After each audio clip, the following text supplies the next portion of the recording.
lumière du soleil vert, des dentelles et des théières, des photos de bord de mer, dans mon jardin d'hiver. Je voudrais de la lumière, comme en Nouvelle-Angleterre. Je veux changer d'atmosphère, dans mon jardin d'hiver. Ma robe à fleurs, sous la pluie de novembre, tes mains qui courent, je n'en peux plus de t'attendre. Les années passent, il est loin, là je tombe.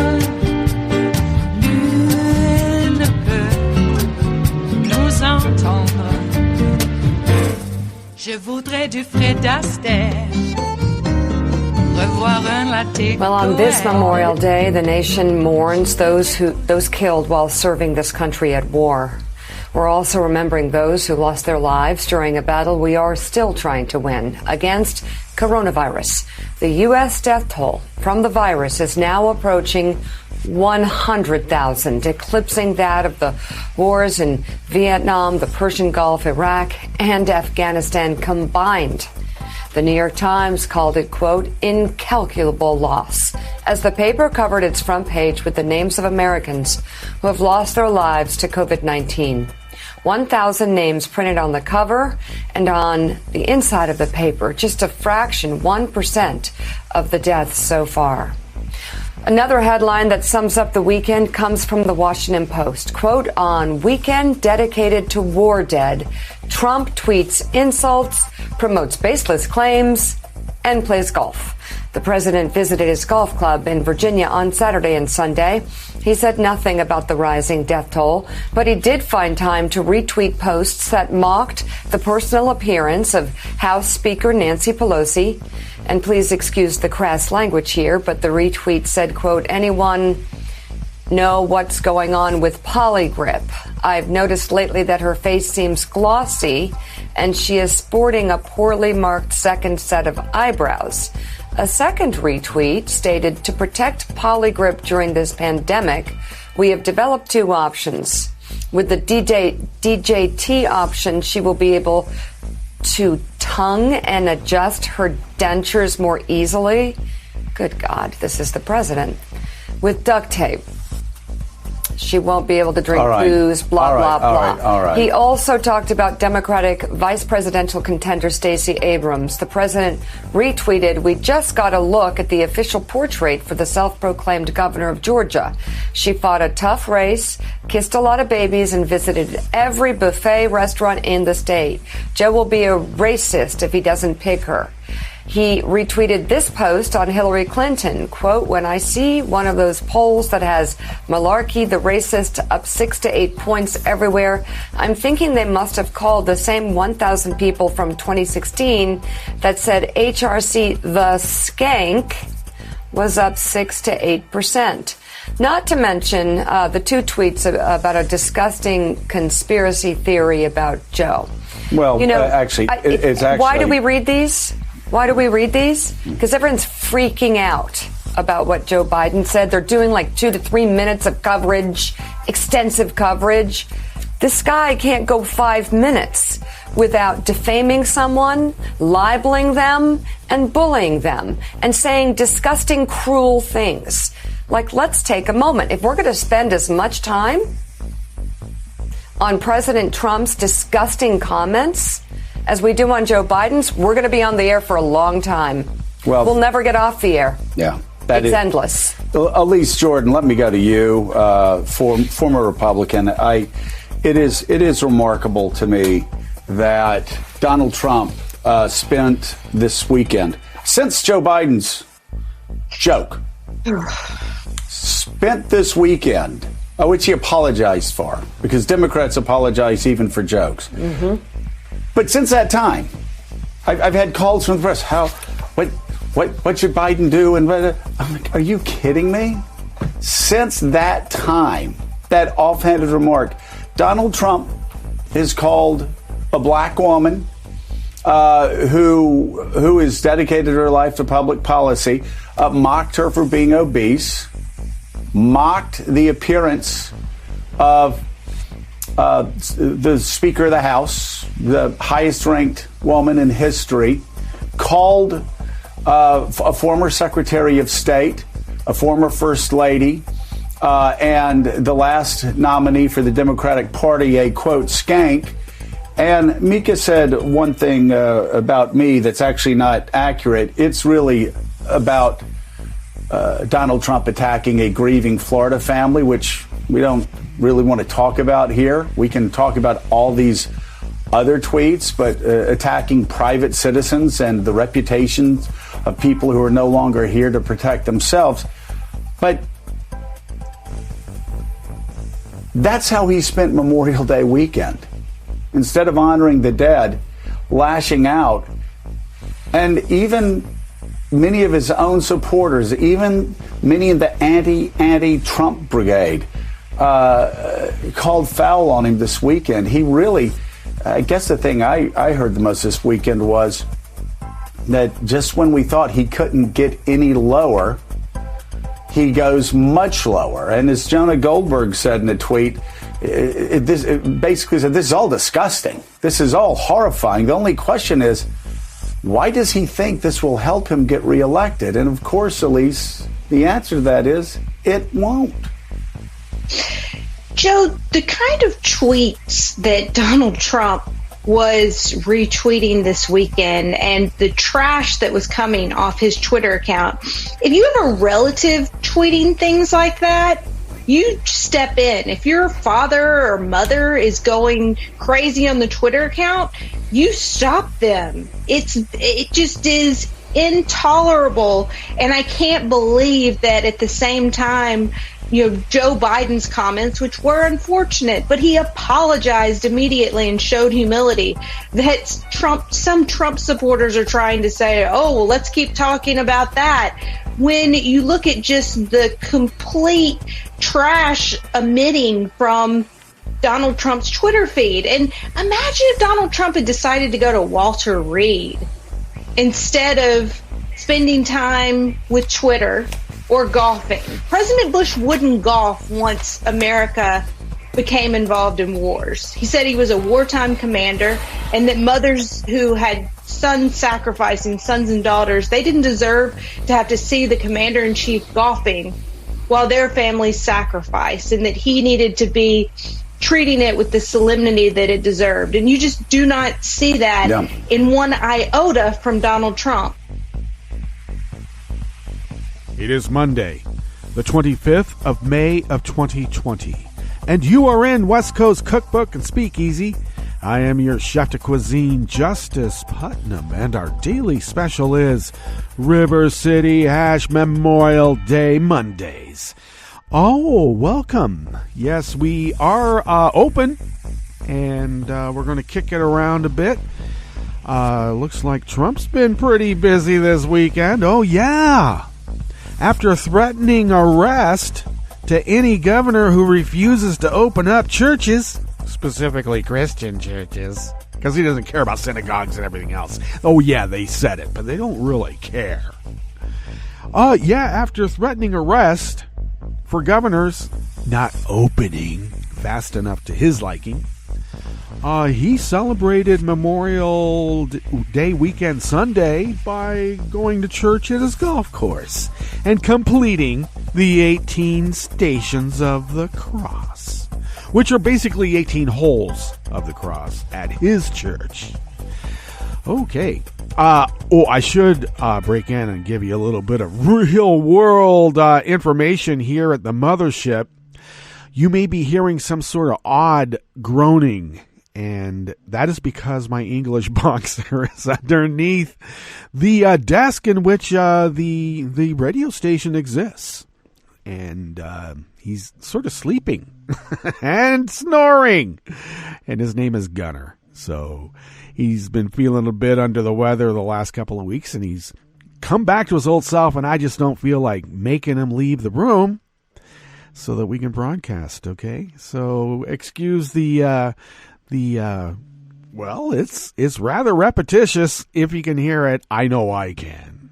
So he's a cutie. I'll post a picture of him real soon. All right, back to what's at hand here. Oh, my. Oh, he's up early tweeting. He's talking about Nancy Pelosi, and she must be wearing dentures in her polygraph isn't happening. Who owns polygraph? We're going to have to get rid of that. The whole of the RNC, at Trump's insistence, is suing California because they're mailing out applications for ballots. Mail-in ballots. Oh, no, you can't do that. The reason Trump thinks that mail-in ballots can be compromised at the extent that he thinks they can, it's sort of like, well, let's put it this way. It's sort of like a corrupt glazier going into a neighborhood, breaking a few windshields, and then leaving your card for windshield replacements. It's sort of like that. Sort of. He thinks that because his people, when I say his people, the corrupt Republicans, because the only time that there's ever been any issue about mail-in ballots is because of Republican operatives, I believe it was North Carolina. I should add that guy's, that operative, I can't remember his name now, but the main operative for that North Carolina operation. And once again, I believe it was North Carolina, but regardless, he's under some new charges, too. His crimes in terms of this election and voter fraud are even more extensive. He ran a whole shop.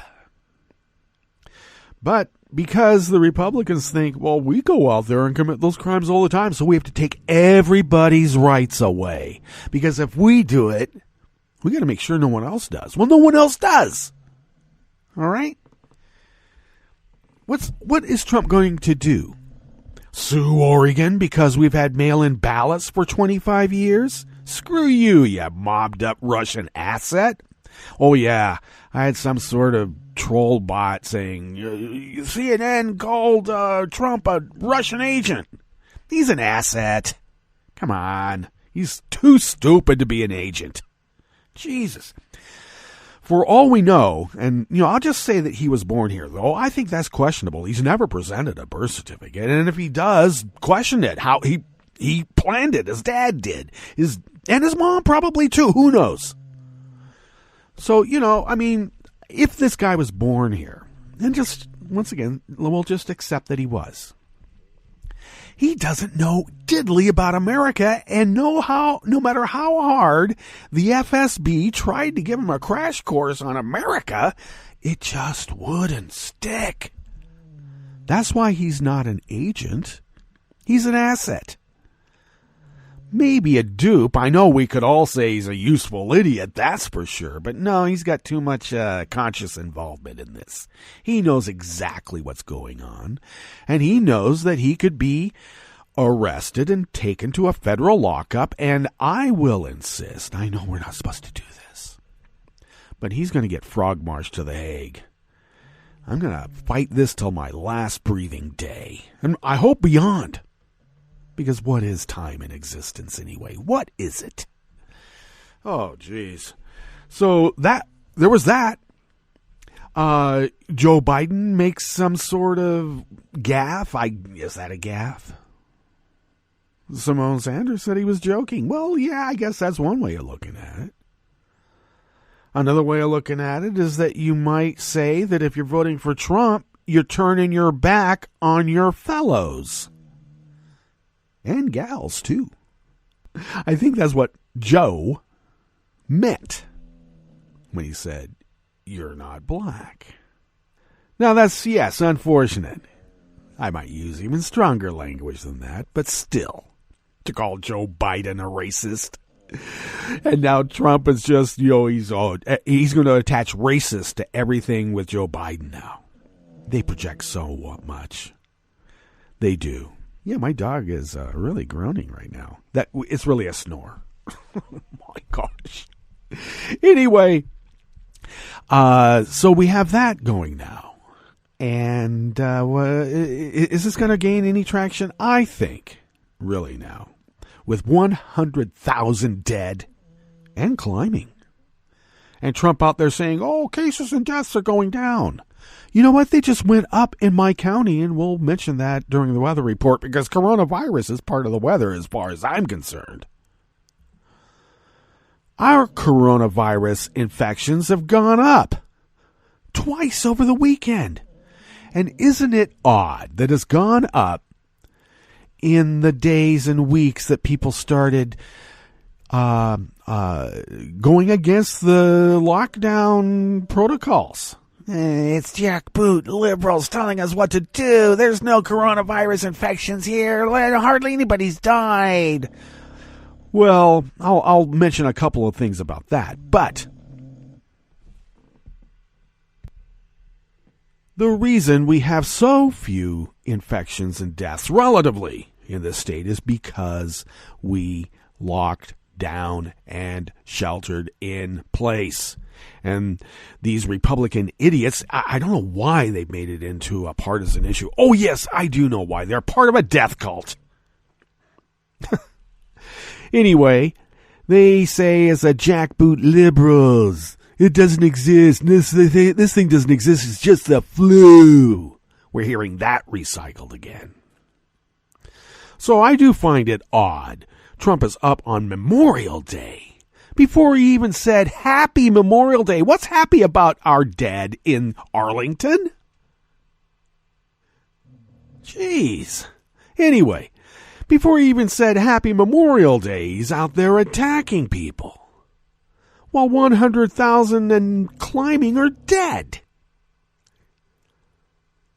When in Jackson County, Oregon, our little Oregon, southern Oregon county, mostly, well, not little, it's actually quite large now that I should mention it, but still, for the most part, it's rural. For the most part, yeah, Medford's there, but, you know, it's a lot of ranches, and eastern Oregon is what Jackson is, and our district, which is more than Jackson. But we just had coronavirus infections go up this weekend, twice. I woke up this morning and it went up overnight. Right after people started going out and sharing their spit drops that are floating in the air. And then they don't get it. Oh, it's only a couple more. It's all right. Let me tell you this. The last big outbreak of polio in this country was in 1952. 58,000 people were infected by that disease, with a bit over 4,000 dead in the whole of America. We went into a national crisis. We locked down. We vaccinated people, even against their will. And then we did contact tracing, and we eradicated polio in this country until the anti-vaxxers came back and said, hey, we don't know how to read Cyrillic, but we sure do understand what we're supposed to do, and we hate America and Americans because we've been so aggrieved. We haven't been able to be racist enough to our liking because they've made us feel lesser. Whatever that means. So here we are. More people are getting infected. More people are dying. We held steady at 45 infections for the longest time. And about 2 weeks after everybody said, I want to share spit in an enclosed area with my friends, and now friends are getting infected 2 weeks later. Isn't that weird? Will they be able to make the association? I remember in a high school anthropology class. Now, I don't know if this was kind of like a weird colonial or racist sort of thing, but this was taught in an anthropology class about a group of people in a South Pacific island who did not make the association between the act of love and having a baby 9 months later. Those were two completely independent things. They never made the association. Baby mysteriously appeared. They didn't get that the growing belly and the little boompa boompa had anything to do with anything. That being said, I sometimes wonder about the Trump death cult. If they can make the association of sharing spit floating in the air among friends. and their friends getting infected and dying about 2 weeks later? I don't know. I do know they're part of a death cult, and I do know that if they did know, they would not care. As long as it's kicking the libs. What's on the rest of the menu here in the Bistro Cafe of West Coast Cookbook and Speakeasy on Memorial Day, too? Oh, my. Extensive federal safety recommendations by OSHA and the CDC for meat packers cannot be enforced because Trump insisted they be voluntary. Yeah. Okay. Everybody will follow their better angels. Look at Donald. He's always let his better angels lead him. A Florida law requiring felons to pay legal fees as part of their sentences before regaining the vote is unconstitutional. A judge ruled that. Well, I'm sure the Roberts Court will overturn that because they don't like people voting. And the White House goal on testing nursing homes is not going to happen. Of course not. We knew that in the beginning. After the break, we then move to the chef's table, where China's proposed national security law should be on the G7 agenda. And that's the former governor of Hong Kong suggesting that. And he ought to know. He was the former governor. And a defiant Netanyahu goes on trial in Israel, charged with corruption, among other crimes. All that and more on West Coast Cookbook and Speakeasy. Bon appetit.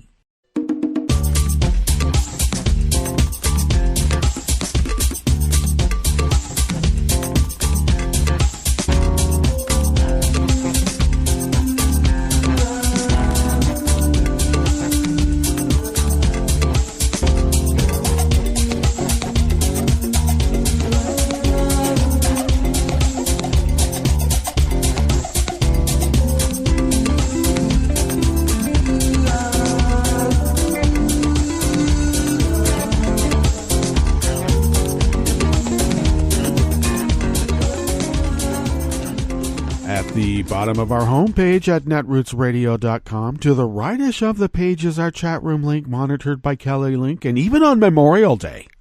Thank you, Kelly. She's been making quite a big sacrifice herself. She had been moved out of her domicile where scores of people died. This is in New York. So I have no patience for people telling me that this is a hoax. Because I actually have personal friends myself who have become infected and some who have died. I have relatives in the front lines. My sister is in ER and ICU. Not today, fortunately, but pretty much every day. Well, she works a regular shift, so she's off for a couple of days, but still. She runs the respiratory department for the largest hospital in Josephine County, the county over. And she's risking her life. And they take all these protocols and they know what's going on. And we have no place to question this because of a death cult. Please. Okay, let's get back to what we're talking about. Thank you, Kelly, for monitoring the chat room and everything else that you do, too, even in these perilous times. To the leftish of the page from the chat room link, monitored by Kelly Lincoln, is our, if you look to the leftish at the bottom of our homepage at netrootsradio.com, you will then find our Patreon link. And yes, we are in perilous times. And yes, I know that people have had to pull back on what they can contribute. And that is quite understandable and to be expected. But also to be expected is that there's a way to stick it to a bunch of people when, during a pandemic. They will. Not that everybody's a greedy gimitarian, not everybody. But our bills have gone up. And I know that was already in the pipeline before, the pandemic. But it still doesn't make me feel any better. Still have to pay more. And thank you for allowing us to do that. And hopefully when times get a little more evened out, we can get back to some normalcy in our lives, whatever that means. But if you could afford, remember when you could go out and just get a coffee with impunity? Yeah, I want to have a latte. I'll put the cinnamon on myself. And you can't do that anymore. Well, you could, but who wants to share spit droplets hanging in the air with, well, people at the coffee shop? I don't. So, but remember when you could, if you could afford the cost of an espresso-type coffee drink sent our way, we are able to stretch those dollars because we are quantum mechanics when it comes to that. We are able to leave no crazy quark unturned and stretched beyond compare, because things only exist if you can measure them. That's what they say. So thank you for allowing us, as I often say, allowing us to fulfill our civic duty in Resistance Radio as the founders originally intended. They did. If you would like to follow Netroots Radio on Twitter, do so at Netroots Radio. Tom takes care of that. Thank you, Tom. In these perilous times, Tom is staying safe, and so is his family. Thank you, Tom, for doing all of that, and we need you safe. If you would like to follow me on Twitter, you can at Justice Putnam, because I post the show notes and links diary on Daily Codes about 10 minutes before showtime, and then post that up on Twitter and all those other social media platforms, because that's what you do. If you would like to follow the show on Twitter, do so at Cookbook West. And the most important part of the spiel, outside of asking for funds through Patreon, is pick up podcasts by way of Spreaker, Stitcher, TuneIn, iHeart, YouTube, iTunes, and wherever fine podcasts can be found, mixed in with all the rest of us. Because there's quite a few good podcasts, and every now and then you stumble upon us. You know, we're not out here just to have fun. Not just to have fun. But we're having fun anyway, so there, not just. All right, let's dive into this first offering here in the Bistro Cafe of West Coast Cookbook and Speakeasy, because we're just burning up time on a holiday. All right, this first offering comes out of the American Independent. And let me scroll down here and tell you who it is by. Oh, well, it's through the American Independent, but it's originally by the Associated Press.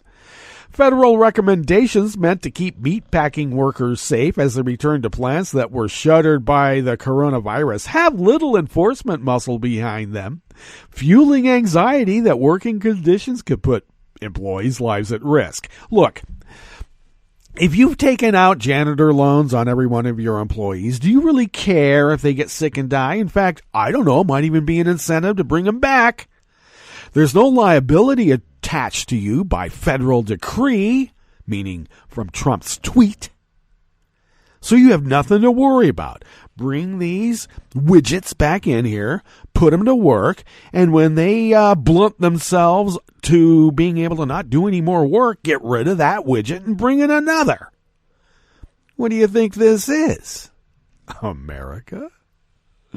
Extensive guidance issued last month by OSHA, which is the Occupational Safety and Health Administration, remember them? And the Centers for Disease Control and Prevention, known as the CDC, not the CDCP, recommends that meatpacking companies erect physical barriers, enforce social distancing, and install more hand sanitizing stations, among other steps. But the guidance is not mandatory. You know what happens when you don't make it mandatory? Some people will follow it, most won't. And I'll tell you, the ones that are at the government teat the most are not liberal welfare queens and their pimp husband boyfriends. It is the Trump voter, yes, a Republican death cult member, who, if the rules are not rules and mandatory at that, as I was told by a machine shop owner, that if there was no laws to prevent him from pouring the solvents that we used in his machine shop in the gutter that then went into the storm drain that then dumped into the ocean that we all surfed in, if there was no laws to prevent him from doing it, he would continue to do that. The only reason he put it in 50-gallon drums and had it shipped off when it was unusable anymore is because of a law, a mandatory law. That was the only reason. He would not do it. The goodness of your heart, preventing other people from being exposed to your poisons, had no bearing. But when there was a penalty attached, monetary or jail, behavior is modified.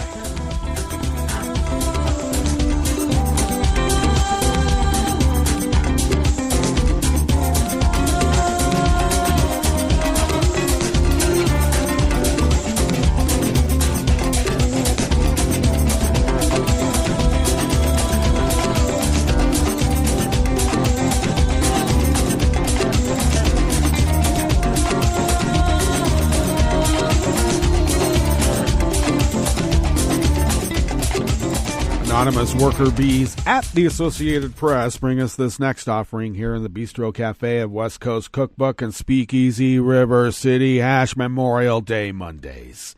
A Florida law requiring felons to pay legal fees as part of their sentences before regaining the vote is unconstitutional for those unable to pay or unable to find out how much they owe, a federal judge ruled yesterday, Sunday. The 125-page ruling was issued by U.S. District Court Judge Robert Hinckley in Tallahassee.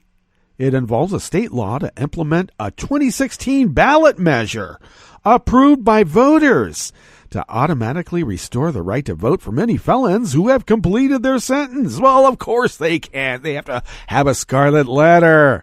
Don't let them get a job. We need those prison beds filled because this is a for-profit organization.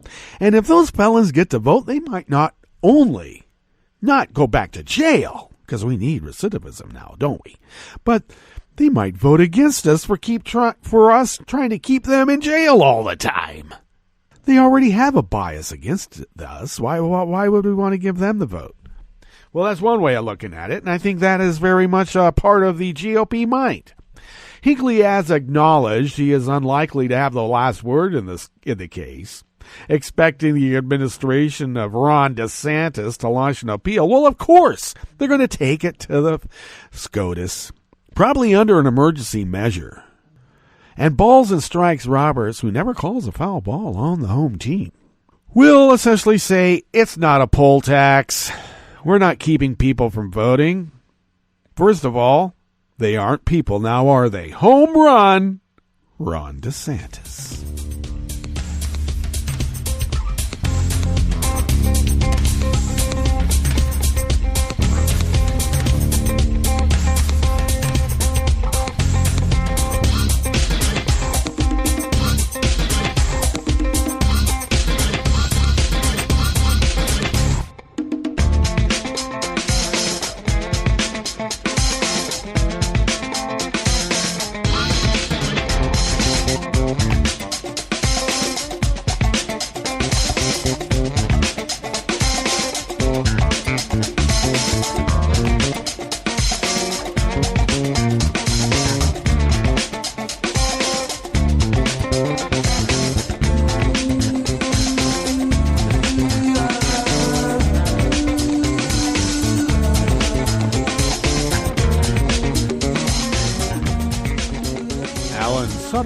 Of the Associated Press brings us this final offering here in the Bistro Cafe of West Coast Cookbook and Speakeasy.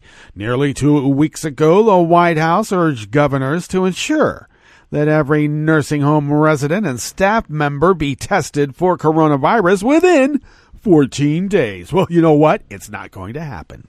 A review by the AP found that at least half of the states are not going to meet the White House's deadline, and some aren't even bothering to try because it's all a hoax, don't you know? Only a handful of states, including West Virginia and Rhode Island, have said they've already tested every nursing home resident. Many states said the logistics, costs, and manpower needs are too great to test all residents and staff in a 2-week window. Some say they need another week or so, while others say they need much more time. California, the most populous state, said it is still working to release a plan that would ensure testing capacity for all residents and staff at skilled nursing facilities statewide. And still, Other states are questioning whether testing every nursing home resident and staff, regardless of other factors, is a good use of time and money because, they're just going to die anyway. If those people die and inflate these death numbers, it will make Trump look bad, and he told us that we can't let those numbers be released. If we test, then it will exist. Isn't that true in quantum mechanics? It doesn't exist before you measure it. Don't measure it, and it won't be there. Yeah, I think in this realm of existence, on this plane of time and space, quantum mechanics doesn't work for us. We aren't on the subatomic level. We are in the here and now. I don't know. Maybe it's the Matrix, maybe it's not. All I know is ignoring a pandemic probably means that you're going to be dead. And I don't want to go with you, and I don't want anybody that I love, hold dear, and also I don't want my neighbors who I barely know dead. I really do not want to spend future Memorial Days at the tomb of the unknown COVID patient. But we will anyway. Let's get to our break, and when we get back from that break, we will go through weather from around the world, and we will finish up with the stories that we have curated for you today. You are listening to West Coast Cookbook and Speakeasy, and we will be right back. You are listening to netrootsradio.com. Please hang up and try again.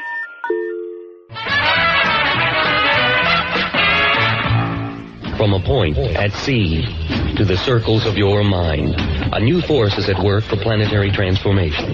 New radio for a new Earth.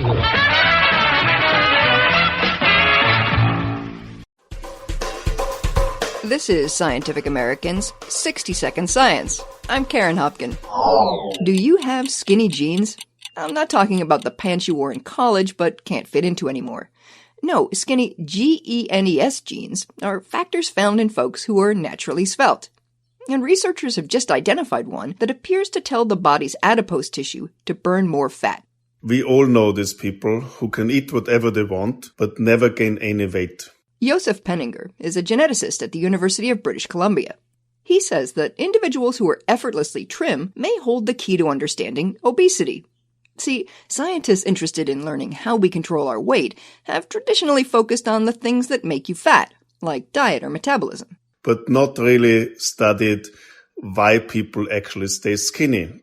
So we thought we'd just turn around the fields and study genetics of thinness. Penninger and his colleagues started out by searching a database, maintained by a genome center in Estonia, for its most slender registrants.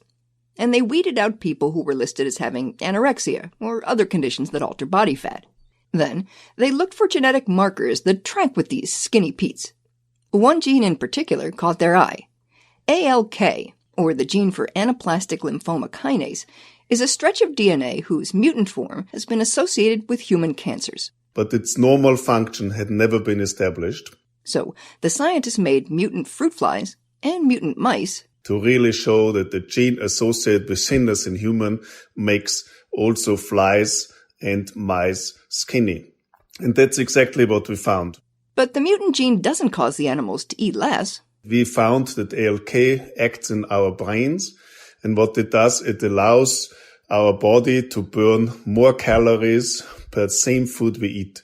So the brain tells fat cells to burn more of the fat that they have socked away. People, mice, and we believe also flies stay skinny. So this mechanism is evolutionary conserved from insects to humans, and we do believe opens up an entirely new field of thinness. The study's in the journal Cell.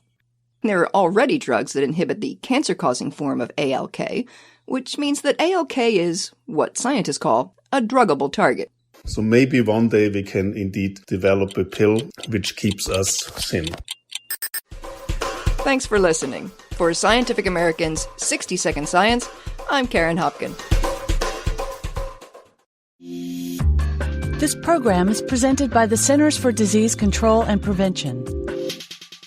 The discovery of penicillin in 1928 by Alexander Fleming was one of the greatest scientific achievements of the 20th century. It's hard to imagine a world before the development of what many consider to be miracle drugs. However, just 90 years ago, antibiotics weren't available. Thanks to antibiotics, some common illnesses such as strep throat are now easily treated, whereas in the past they often led to serious complications. Antibiotics serve an important role in keeping you and your loved ones healthy, but it's important to remember that antibiotics only treat bacterial infections. Most common infections such as colds, flu, most sore throats, bronchitis, and many sinus and ear infections are caused by viruses and do not respond to antibiotic treatment. These infections can be overcome by simply treating the symptoms and letting the illness run its course.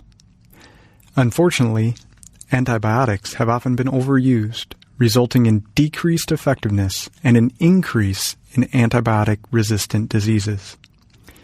Antibiotic resistance, or the increased ability of bacteria to survive in the presence of antibiotics, has become a major public health threat that we all need to help fight. When a person takes antibiotics, they are at risk for possibly having a bad reaction to these drugs. Some side effects can be quite serious, or even life-threatening in the case of an allergic reaction or severe diarrhea.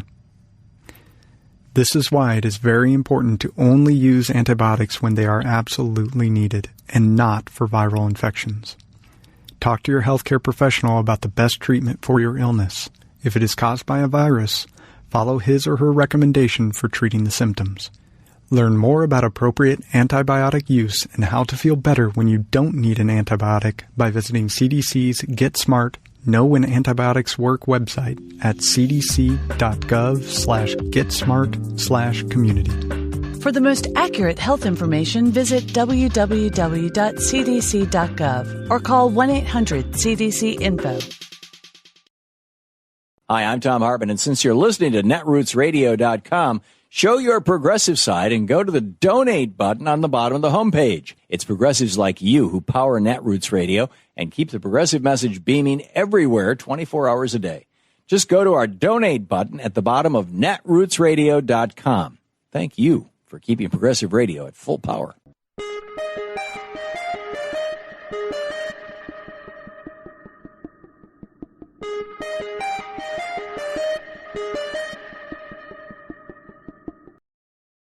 At an alarming rate, a new death penalty is being carried out in prisons and jails in the United States.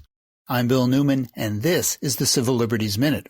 More than 100 inmates have died recently from COVID-19 in America's prisons and jails, a number that in all likelihood is about to skyrocket. An ACLU report indicates that COVID-19 deaths in prisons and jails could well double the total number of deaths from the virus in the United States. Because in prison, where social distancing is impossible, COVID-19 spreads like wildfire. The solution? The number of people who are locked up needs to be dramatically reduced. And it can be. A 2016 study from the Brennan Center for Justice found there was no compelling public safety reason to incarcerate 576,000 of the people locked up in federal and state prisons. For example, elderly people, when released from prison, have an extraordinarily low rate of recidivism for any crime. And in federal prison today, there are more than 10,000 inmates, 60 or older, most of whom have been locked up for a really long time. Those people were not sentenced to death for their crimes. Many can and should be released before COVID-19 kills them. The Civil Liberties Minute is made possible by the ACLU because freedom can't protect itself. I'm Rick Smith, and this is Labor History in 2.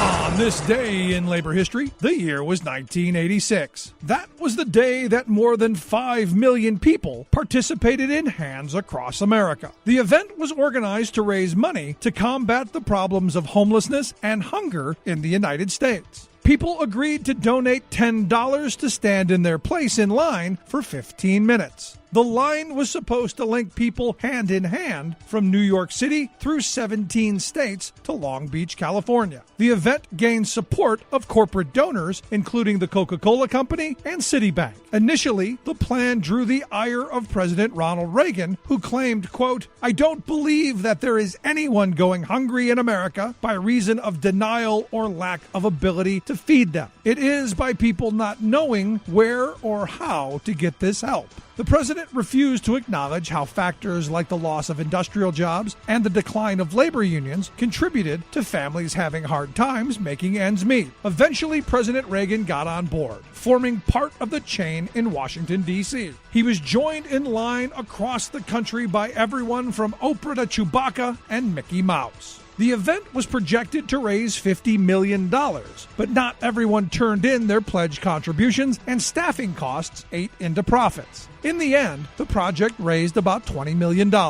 In 2015, the U.S. Department of Housing and Urban Development reported that there were more than 500,000 people homeless in the United States.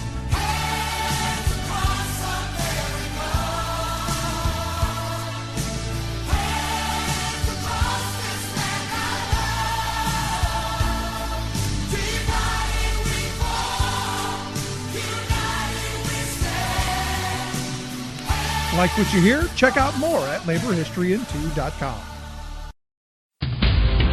This is Solidarity News on Radio Labour. This is a Radio Labour report recorded on Monday, May 25th, 2020. I'm Mark Boulanger. As the world confronts the pandemic and starts to consider how economic activity is organized after it, Labour is questioning the role huge corporations will play.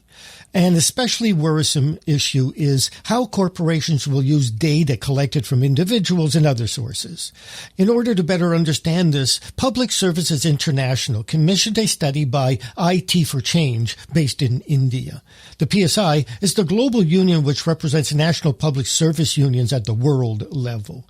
The report was prepared by Parminderjeet Singh.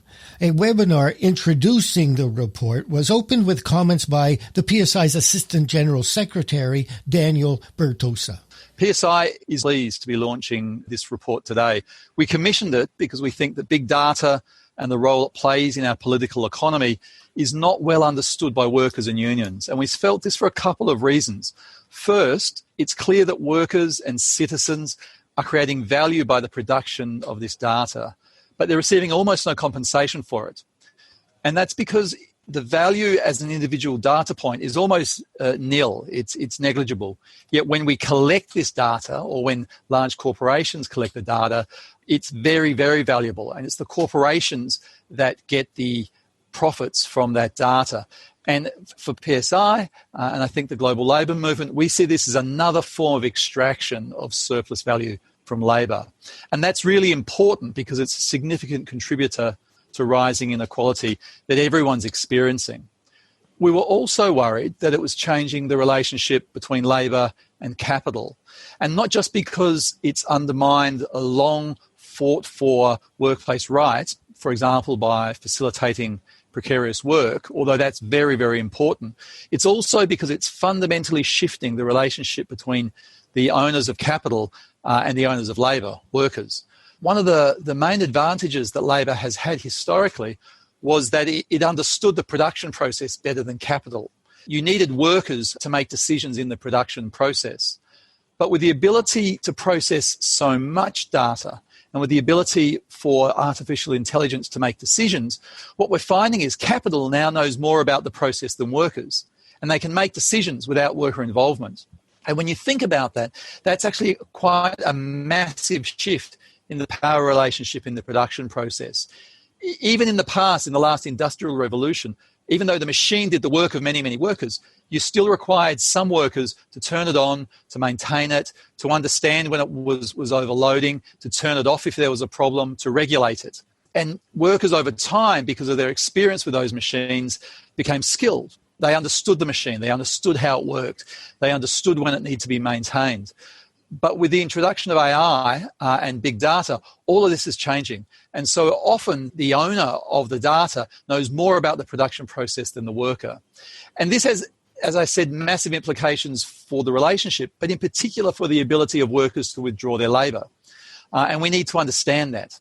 PSI has a double interest, both as a trade union, but also as the trade union representing workers in the public services. PSI is also worried that government needs data to make decisions in the public interest to benefit us all, but increasingly this data is held by the private sector and by private sector capital. We think that governments need to guard more jealously this resource, otherwise we'll all suffer. So whether it's the ability to understand traffic flows, perhaps Google or Uber has, whether it's the ability to have the information needed to make decisions about water networks or electricity networks, or even to understand the way in which pandemics spread or the intellectual property around vaccines, or even the regulation of media during elections. Government must have access to the information that's required to allow our democracies to function. Otherwise, our public services will be undermined and ultimately democracy itself will be undermined. And that's it. International labor news you can use. You can hear an extended version of this report on our website at radiolabor.net. Thank you for listening. And remember, it's all about caring for each other through global solidarity.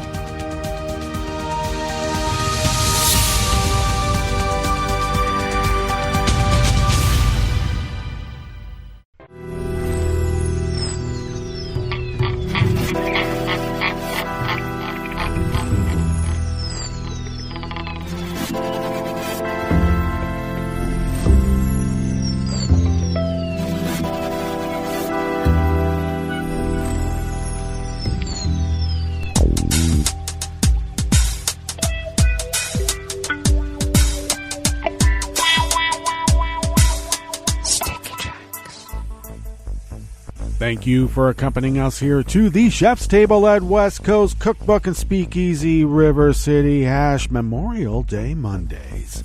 We always begin, whether from around the world, along the banks of the Rogue River and the Rogue River Valley of Southern Oregon on the west coast of the continental United States of America, where it is currently 62 degrees Fahrenheit. Expecting a high in the mid-80s to low 90s. And we had quite a warm day yesterday. It was in the mid-80s. Overnight lows in the mid to upper 50s. Partly cloudy today. Winds out of the north-northwest at 5 to 10 miles per hour in a couple of hours. And then mainly cloudy overnight with winds out of the north-northwest at 5 to 10 miles per hour. Partly cloudy tomorrow, with highs in the mid-80s to low 90s, which will be the case for this week.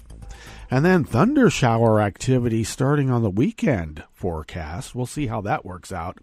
Winds tomorrow will continue out of the north-northwest at 5 to 10 miles per hour. And as previewed earlier in the show, coronavirus infections confirmed in Jackson County of Southern Oregon have increased now to 57. Deceased are uncounted because we don't have any tests. We're supposed to test, but the feds don't have any tests. Isn't that weird? Grass pollen is rated high right outside the mothership. I got the windows closed so that we can have a little bit of privacy. The air quality index in the region is at 46 parts per million, which they call good. And the daytime UV index is high at 7. Do take care if those numbers are in your area. Barometric pressure is rising at 30.07 inches. Visibility is up to 10 miles. And relative humidity is at 80%.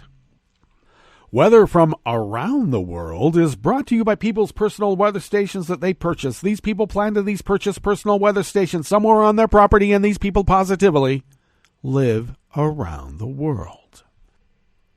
London is 77 and sunny. Paris is 74 and sunny. Rome is 80 degrees and fair. Kyiv is 50 degrees with a light rain. Kabul is 77 and fair. Hong Kong is 78 degrees with showers in the vicinity. Tokyo is 70 degrees and mostly cloudy. Sydney, Australia is 60 degrees and mostly cloudy. San Francisco, California is 60 degrees and sunny. And New York is 61 degrees Fahrenheit and cloudy. And everybody still has coronavirus. And that is weather from around the world, brought to you by people's personal weather stations that they purchased. And these people planted these purchased personal weather stations somewhere on their property. And these people positively live around the world.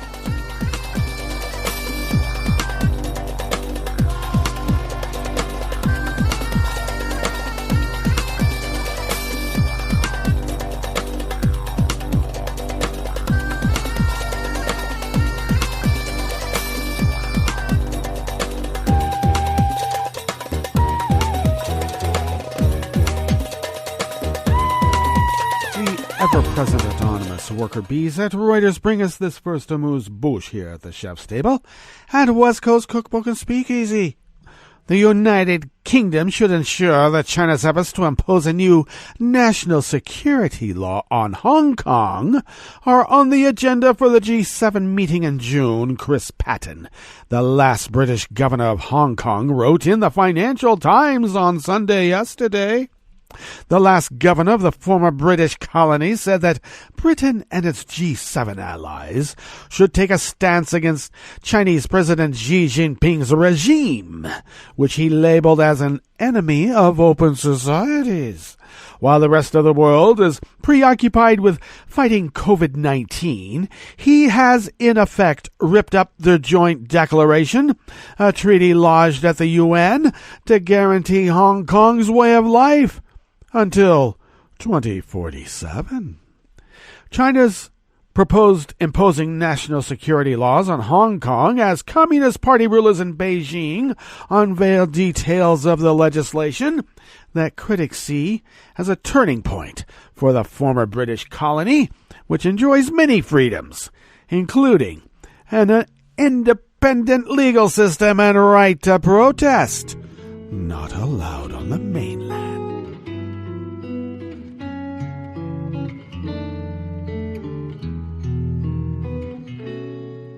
Je te donne ce mon amour pour la vie entière.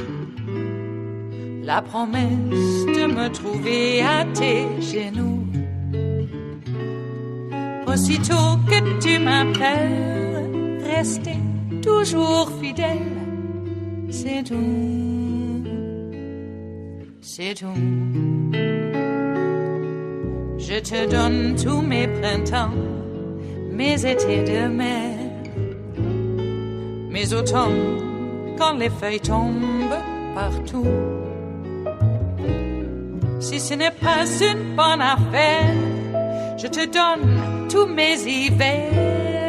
Mayan Lubell and Dan Williams of Reuters bring us this final amuse-bouche here at the chef's table at West Coast Cookbook and Speakeasy. Netanyahu became the first serving Israeli prime minister to go on trial yesterday, proclaiming his innocence in the corridor before walking into court to face charges of bribery, fraud, and breach of trust. The trial came a week after Israel's longest-serving leader was sworn in to record a fifth term, demonstrating his knack for survival by securing an unexpected power-sharing deal with his main opponent after 3 inconclusive elections in a year. He says the cases against him are a left-wing plot to unseat him, except he was caught red-handed. And anybody who proclaims their innocence knows that in a court of law, you're either guilty or not guilty. You're never innocent. Well, that brings us to the end of our broadcast period on this Memorial Day. And do stay tuned to Netroots Radio, because it's going to be broadcasting on, and we will meet up tomorrow for Tarrytown Chowder Tuesdays. So do stay tuned to Netroots Radio all day and all night for all the breaking news as it breaks and special Memorial Day programming. And we'll meet up here tomorrow, right here in West Coast Cookbook and Speakeasy. Bon appetit.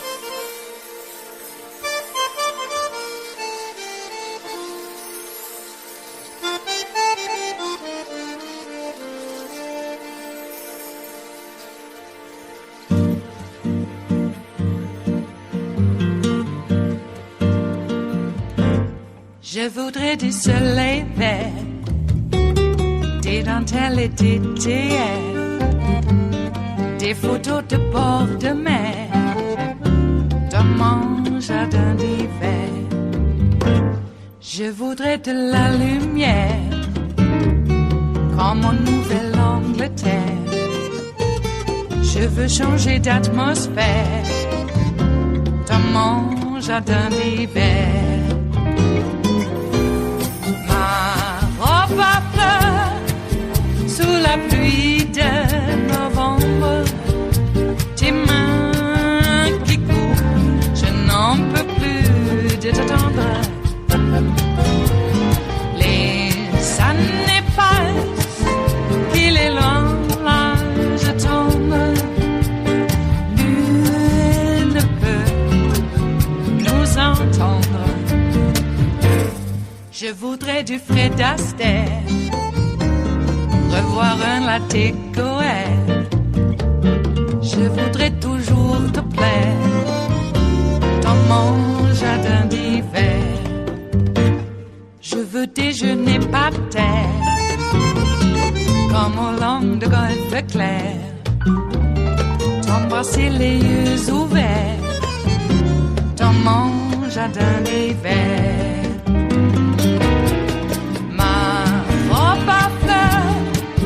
Sous la pluie de novembre, tes mains qui courent, je n'en peux plus de t'attendre. Les années passent, il est loin l'âge tombe, nul ne peut nous entendre. Ba-da-da-dum-di-da-dum, ba-da-da-dum-di-da-dum, ba-da-da-dum-di-da-dum, dans mon jardin d'hiver.